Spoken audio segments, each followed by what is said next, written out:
مدینہ المنورہ میں ایک موقع پہ جنگ خندق کا واقعہ پیش آیا ہے۔ آپ صلی اللہ علیہ وسلم کو اطلاع دی گئی کہ اس مرتبہ دشمن بڑی سخت تعداد میں آ رہا ہے اور روکنا کچھ ممکن نہیں ہے، تو صحابہ نے مشورہ دیا کہ کچھ ملکوں میں جہاں قلعے نہیں ہوتے وہاں خندق کھود دی جاتی تاکہ دشمن اس طرف رہے اور ہم اس طرف رہیں۔ چنانچہ خندق کھودنی شروع کی تو روزانہ اطلاع آ رہی تھی کہ دشمن چل پڑا ہے، اور ادھر گرمی کے دن تھے اور قحط پڑا ہوا تھا، کھانے پینے کو کچھ نہیں تھا۔ ایک صحابی کو تین صحابہ کو ایک کھجور دیتے تھے۔ تو اچانک جب دشمن قریب تھا جس ہفتے میں، تو صحابہ نے رسول اللہ صلی اللہ علیہ وسلم کو اطلاع دی کہ یا رسول اللہ، خندق کا ایک حصہ جو ہے وہ ٹوٹ نہیں رہا ہے۔ تو آپ علیہ الصلوۃ والسلام خود موقع پہ پہنچے تو فرمایا مجھے ہتھوڑا پکڑاؤ۔ آپ لوگ یہ بات یاد رکھیے گا کہ ہمارے جو نبی علیہ الصلوۃ والسلام ہیں، جب وہ پیدا ہوئے تھے، جب دنیا میں تشریف لائے، تو اسی لمحے تمام انبیاء رسولوں کے کائنات کے جتنے علوم اور جتنی طاقت تھی اسی وقت اللہ تعالیٰ نے ان کو منتقل فرما دی تھی۔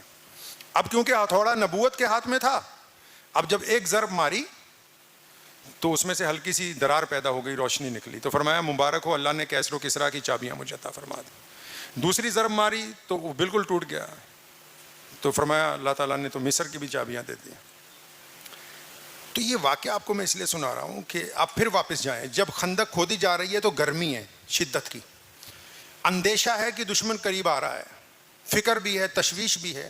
ایسے بدترین حالات میں جب صحابہ نے کہا یا رسول اللہ ایک جگہ تو خندق نہیں ٹوٹ رہی، تو نبی علیہ السلام جب اس موقع پر پہنچے ہیں تو جا کے صحابہ کو ڈانٹا نہیں ہے، ان کی جا کے خبر نہیں لی کہ تم اتنی دیر کیوں لگا دی، پہلے کیوں نہیں بتایا، پریشانی کا اظہار نہیں کیا، کمزوری کا بھی اظہار نہیں کیا۔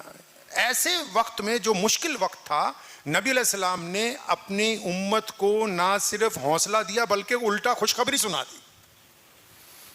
تو یہ صرف ایک واقعہ نہیں ہے سننے کے لیے، اس میں تربیت کی بات یہ ہے کہ اگر زندگی میں کبھی مشکل حالات آ جائیں، قوموں پر آ جائیں، ملک پر آ جائیں، گھر میں آ جائیں، تعلیم میں آ جائیں، کاروبار میں آ جائیں، تو مشکل حالات میں بھی اپنے آپ کو پازیٹیو رکھنا محمد رسول اللہ صلی اللہ علیہ وسلم کی سنت ہے۔